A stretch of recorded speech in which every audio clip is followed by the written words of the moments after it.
What's up, Win Daily family? This is your host, Andrew Erickson. You can find me on Twitter at @AndrewErickson_, and I'm back here at Week 17 DFS, talking DraftKings, all about this main slate. We got 15 games on this slate, so we're going to dive right into it. Atlanta Falcons at the Tampa Bay Buccaneers.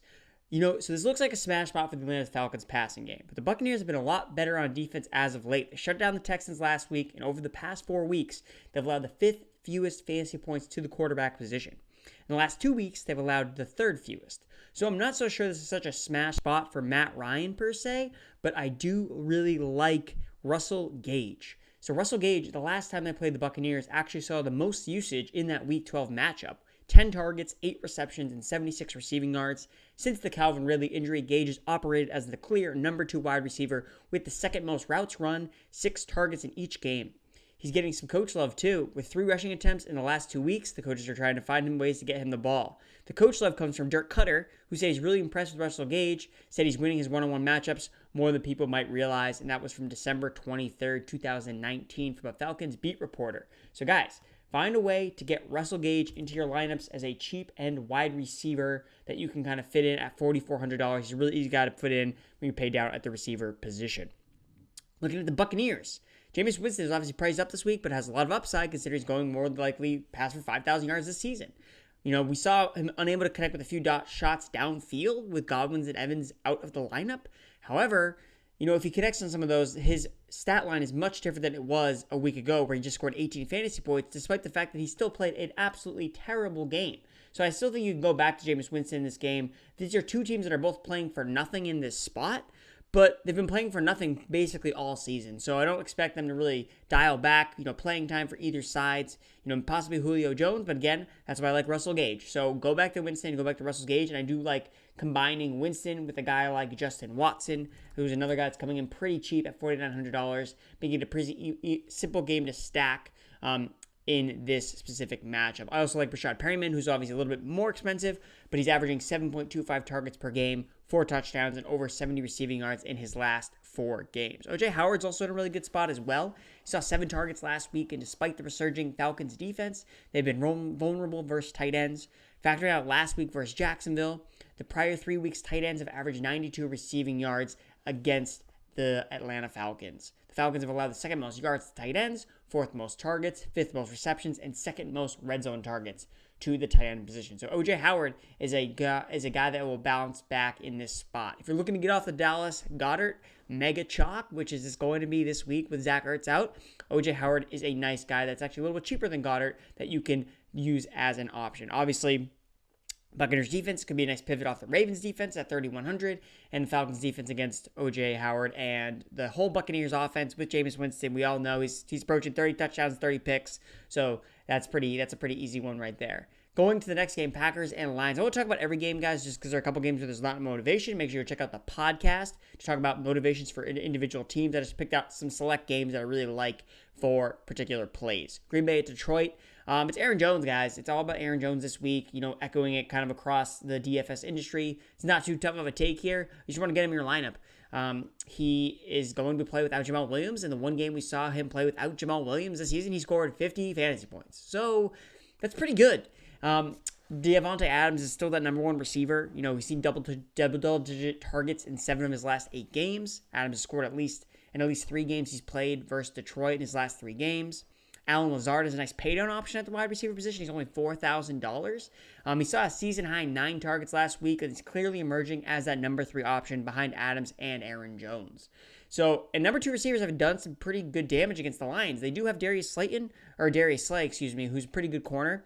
Deshaun Hamilton, Rashad Perryman, Anthony Miller, Randall Cobb all had really productive days against the Lions, operating as that number 2 wide receiver. So Allen Lazard is someone to look at $4,000, a guy that's probably valuable in a lot of cash games, but probably won't create a lot of ownership because most people are going to be focusing on Adams and Aaron Jones. So I do like looking at Lazard and maybe lineups where you decide to fade Jones, but maybe it's not the best strategy necessarily to fade Jones. So we're going to throw him here in this lineup because I like Lazard as a nice option here against the Detroit Lions.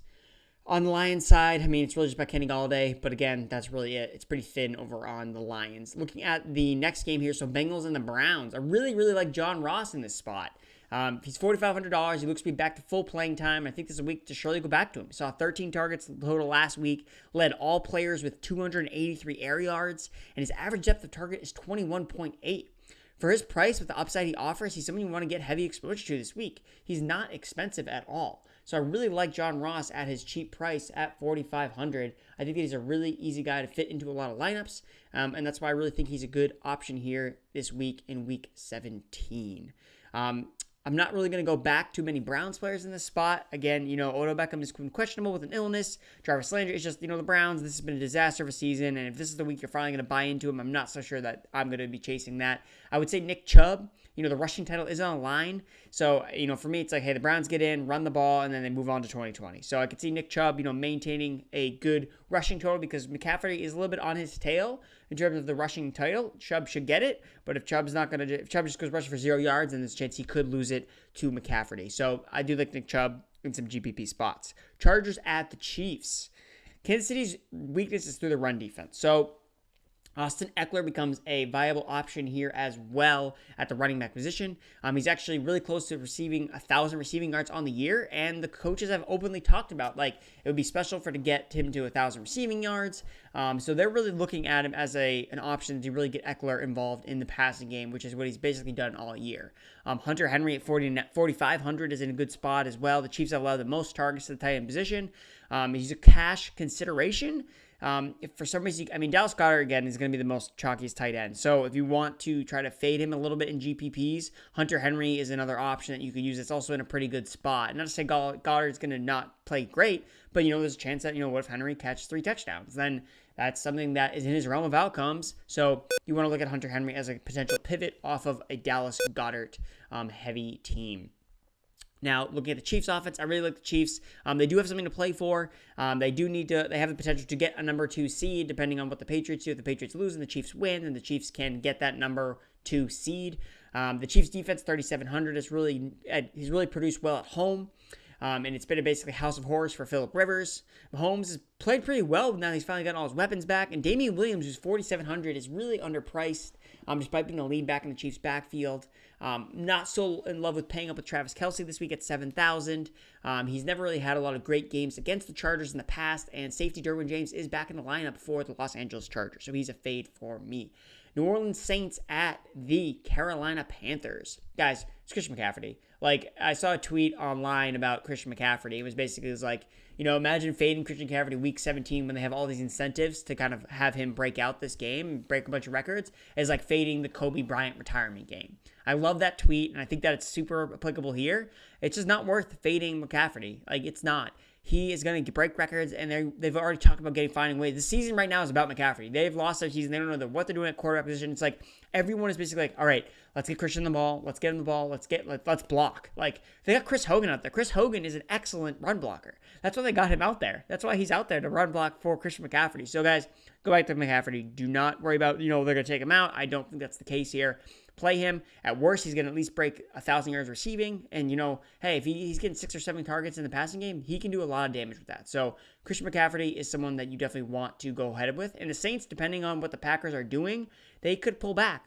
It's definitely possible that they pull back because if the Packers win, then the Saints can't move in terms of their position. So I think that the Saints are an option here as not so super confidence in. I think Kamara's still in a good spot, but if you're looking for tiebreakers, I would kind of go over the Saints players and prefer some of these other teams instead of players on the Saints side of the ball. So McCaffrey is definitely an option that you definitely want to go with here for sure. Looking again, Miami Dolphins at the New England Patriots. So Tom Brady, $6,000, averages more points at home, 19.6, and he showed ceiling a lot of these plus matchups. He's thrown for at least 3 touchdowns his last 3 games versus the Dolphins, and over the past 4 weeks as well, the Dolphins have allowed the most fantasy points to the wide receiver position. So again, you're getting some more value here with guys like N'Keal Harry and Mohamed Sanu, 4,100, 4,200.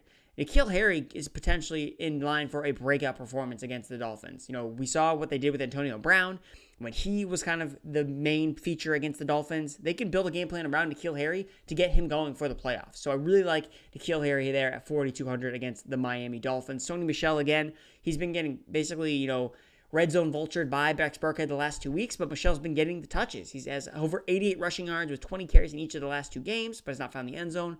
This is not the same run attack that's been, the whole season where Michel's been a disappointment.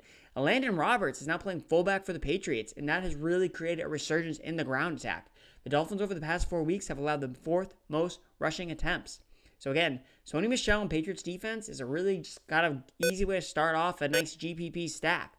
$4,300 for the Patriots defense is obviously expensive, but with Ryan Fitzpatrick out there throwing hashtag YOLO balls, he might throw a couple interceptions. For that reason, kind of fading most of the Dolphins players. Maybe Mike Gesicki is probably my favorite. He ranks 4th in the NFL in air yards at tight end. And we can probably confidently say Gilmore will be as far away from Mike Gesicki as possible and on Devontae Parker. So Mike Gesicki, I think, is the guy that could probably benefit from most of these hashtag YOLO balls coming in from Ryan Fitzmagic. Eagles at Giants, another really popular game that I really like attacking here. Carson Wentz is in a really good spot, 6,100. The Giants defense secondary is just a mess. Both secondaries honestly are a mess. Both guys have injuries all across the starting backups. It's just kind of a mess. And Wentz has, despite all of the injuries across the board, he's scored 21 fantasy points in 4 straight weeks. So I really like Wentz in his spot. He scored 23.9 points versus the Giants the last time he played. He threw for 3 touchdowns and 278 yards. And then I mentioned him before, Dallas Goedert, 4,900. You should probably just play him. He's in a majority of lineups. He's not super cheap, but he's going to be the cash lock at tight end. There is no Zach Ertz. He's out. So again, you just want to move on with Dallas Goedert. And I would only say, get cute with maybe moving guys like Hunter Henry or a guy like Darren Waller, but it's really hard to punt off tight end because Dallas Goedert could see a great week ahead in terms of work. So it's really hard to just totally punt off the tight end position because Goddard has a really good game in his realm of outcomes. It's not just a week where tight end sucks. Goddard's a really good price, and I think that he's going to be obviously really popular. For that reason, though, Greg Ward could get some suppressed ownership. He is operating as the team's number 1 wide receiver, and the Giants have allowed the 4th most fantasy points to receivers over the past 2 weeks. So Greg Ward and Dallas Goedert probably were pretty chalky, but I think that in a case where I need to get off one, I would probably get off Greg Ward. And instead, move on with Dallas Goedert. On the Giants side of the ball, it's their receivers. We've already talked about how Ronald Darby's been placed on injured reserve for the Eagles. They have another injury with one of their other cornerbacks. So again, I think the best value is actually Golden Tate, 5,100. He led the team in targets last week, 11, and he's actually operating as a primary slot receiver. I know that Sterling Shepard's kind of the more popular option, but if you look at the facts, Golden Tate's the one that's actually playing more in the slot. Avonte Maddox is the primary slot cornerback for the Eagles, and he is a weakness in that secondary. Darius Slayton is also really a great option to go back to in GPPs at 4,900. You can kind of bring it all back together with Daniel Jones, too, as well at $6,400 at the quarterback position. Darius Slayton has, when he's played healthy the whole year, he's been a target machine. So I really think Darius Slayton is someone to go back to, especially because people are going to be fading him because he kind of let you down last week when people were on him, but he got hurt. But he's healthy. He's off the injury report. So I like, for my 2 stacks, I really like Daniel Jones with a combination of Golden Tate and Darius Slayton as my 2 guys. The Eagles defense is much worse on the road, where they've allowed 7.9 yards per attempt versus just 5.8 at home. They are much worse defense on the road, and this is very permanent historically. This is very relevant that they are much, much worse on the road than they play at home. And last game here I'm going to talk about, guys, here is the Raiders at the Broncos, or at least the last one I have a slide about. Raiders at the Broncos. Courtland Sutton, I think this is really the spot where he's going to smash. I think Courtland Sutton's definitely worth paying up for this week, 6,400. Basically, Courtland Sutton's been kind of suffering from the lack of high volume targets, or not high volume, but down the field targets from Drew Lock. His yards per attempt at 6.6. But the 1 week where Sutton actually played really well with Drew Lock was against the Houston Texans, where he had a 7.9 yards attempt. And that's what the Raiders are allowing this year. The highest yards per attempt in the season in the NFL is 7.9, which is what the Raiders are allowing. So this is the week where Drew Lock is finally going to kind of unleash it a little bit more. And I think it's going to be for Courtland Sutton, because Sutton went 8 for 120 in his first game versus Oakland. And I mean, Sutton's done it with everyone this year. So I think this is a smash spot for Courtland Sutton. I will be heavily owning him in a lot of GPPs, because I think this is the week where you kind of see Drew Lock start to unleash it a little bit, because he knows, hey, playing the Raiders defense, I think that I can kind of start to chuck the ball around a little bit. This also kind of creates a good optimistic look at Noah Fant at 3,600. And remember, guys, I think an interesting build this week for sure is actually using 2 tight ends, because Dallas Goedert is going to be chalk, and he is really actually a really good play. the way to kind of get away from it is not necessarily not to play Dallas Goedert, but to just play a tight end in the flex, or play Dallas Goedert in the flex. So I think that's an interesting build, and I think that it's worth constructing a couple GPPs with that in mind, because there are a couple good tight end plays on the board here. And a lot of tight ends are not just going to be rostered at all, because everyone's going to be playing Dallas Goedert, who is in a good spot. So those are most of the games I've been talking about. But again, just a couple other notes here. Washington Redskins at Dallas Cowboys. Do not overlook Dak Prescott, 6,300, and Ezekiel Elliott, 8,000. Both are in really good spots at home. I know Dak's been dealing with an injury, but I think in GPPs you can go back to Dak Prescott. This is a game where the secondary for the Washington Redskins is absolutely depleted. They have no one. They're starting all backups. No Landon Collins, no Fabian Moreau. It's Josh Norman, and he's been absolute trash this year. So Amari Cooper, he's so much better at home. You can go back to Amari Cooper. I will play Amari Cooper with Dak Prescott. You can play him with Zeke Elliott too. Go back to them. You can play I would honestly sprinkle in any Cowboys players you can in any GPPs you play, because they're all going to be lower owned because they sucked last week on the road, but they're at home. They play so much better at home. Randall Cobb specifically is actually in a really good spot. Without their primary cornerback last week, Golden Tate had 5 receptions and 7 targets for 91 yards. And last week, Cobb played in the slot 97.6% of the time. Saw 7 of his targets there. So Randall Cobb in a great spot, $3,900. Jason Witten, also $3,900 potential punt play. He is 2 touchdowns away from breaking the touchdown record for Cowboys. So, we'll see what they do with that. And I really want to set Case Keenum as the pay down quarterback. I know people are looking at RG3. I'm not playing RG3. Lamar Jackson's worst game this season was against the Steelers. So why would we expect RG3 to have a better game than Lamar Jackson? So don't play RG3. Play Case Keenum. $4,500. The Cowboys have allowed the 4th most fantasy points to quarterbacks over the last 4 weeks. He's got Steven Sims Jr. at $4,700. You got Kelvin Harmon, $3,900. And you got this guy named Cam Sims, $3,000. Millionaire maker, Cam Sims. Put him in your lineup. $3,000. He's going to see a full complement slap. 6'4", went to Alabama. I like the Case Keenum, Cam Sims connection in the Millie Maker. Let's bring it. And then if you're looking weird, for my running back Millie Maker pick, it's going to be Kerrith White on the Pittsburgh Steelers. He's actually been really good. He's been the most efficient running back on the Steelers without James Conner. Since week 12, Kerrith White on 22 attempts has 5.5 yards per carry and has averaged 3.95 yards after contact. Both ranked top 10 of any running back with at least 22 carries. So again, Kerrith White, man, $3,300. Pair him with the Steelers defense, $3,000. I think it's a nice millionaire maker build. So Kerrith White, Steelers defense, Cam Sims. There we go for the millionaire. And then Arizona Cardinals.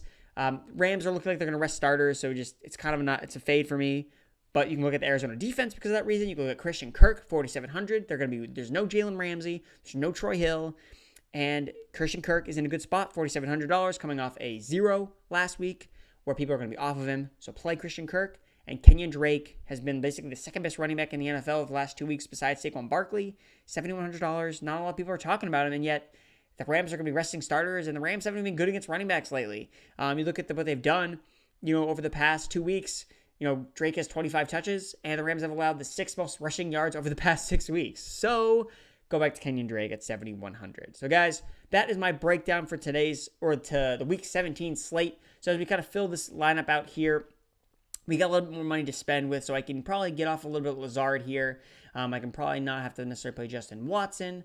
Probably don't have to play. I like John Ross. I want to keep John Ross in there for sure. So we're going to get John Ross into the lineup here as well. We're going to just play. We're going to eat the chalk with some Dallas Goedert action. I think that he's just in a great spot here. I did talk about the double tight end, but we'll see if this really works with this build. Defensive special teams. Again, guys, I didn't mention this particular game, but the Bears defense is probably the cash lock at $2,100 with the Vikings going to rest their starters. So don't play the Bears defense, though, in GPPs. It doesn't make any sense. This happened on Thanksgiving. Everyone played the Bears, and they sucked, but they were like 90% owned in cash, so it didn't matter. But don't play the Bears defense in GPPs. It's not going to work out. Defenses are way too volatile to really rely on. So I'm going to go back to the Steelers defense that I really liked in this spot against potentially RG3 and the backups. And at the wide receiver position, guys, I also really like. So I talked about Amari Cooper, someone I wanted to go back to. And in the flex, I definitely don't have enough money, so can't go back there. So let's say, got back Courtland Sutton. Got to go back to my dude, Courtland Sutton, at $6,400. This is $2,000 in the flex. Not much to work with. We might have to save some salary somewhere else. I do like Jameis Winston. I'm probably going to have to, we got to get my guy Case Keenum in there then. So we got to get some Case Keenum action in there as well. Whereas he's down low. He's at 4,500, but he's cheap. He can make lineups fit super duper well. Whereas he's almost expensive as Taysom Hill, so that's perfect. And then 4,100 left. Who can we fit in? Oh, we can fit in a little bit of my boy Cam Sims, or not even Cam Sims, Kelvin Harmon, who comes in at the super great price of very cheap at 3,900. Kelvin Harmon, get a little bit of we get a little bit of correlation there, which I really like. I actually like the Aaron Jones Christian McCaffrey correlation. You think about it, if the Packers are killing the Lions, then that means the Saints are more likely to pull back. So if Aaron Jones is smashing, chances are that'll actually help McCaffrey smash a little bit more. So they have it's weird correlation. So I really like Aaron Jones and Christian McCaffrey combined for this week. So we got these guys going. I guess we can see if we can upgrade our defense and see what we can move here. So at 3,200, we can get up to the Colts or the Rams, the Buccaneers. I don't really like that as much. I kind of like where I'm at. Potentially even the Ravens are a pretty good spot, but they're going to be resting starters. So actually, we're going to go the Packers in there. I like the correlation of the Packers defense with Aaron Jones. We have some options we can move up. I think I'm not going to move up anywhere. I really like this build right here, guys. So we're going to be going with this. Maybe I'll throw this in the GPP. Maybe this will probably not my millionaire maker lineup because we don't have Cam Sims, but we'll see. But anyway, guys, good luck on Week 17. I'm sorry for the long show, but a lot of games to talk about, a lot of news. Week 15, it's going to be big, it's going to be huge. Good luck to you, and make sure you go check out the website, windailysports.com. Get into our Discord chat. That's where all the answers are, and that's where the winners are. That's where you go to win. So good luck in Week 17.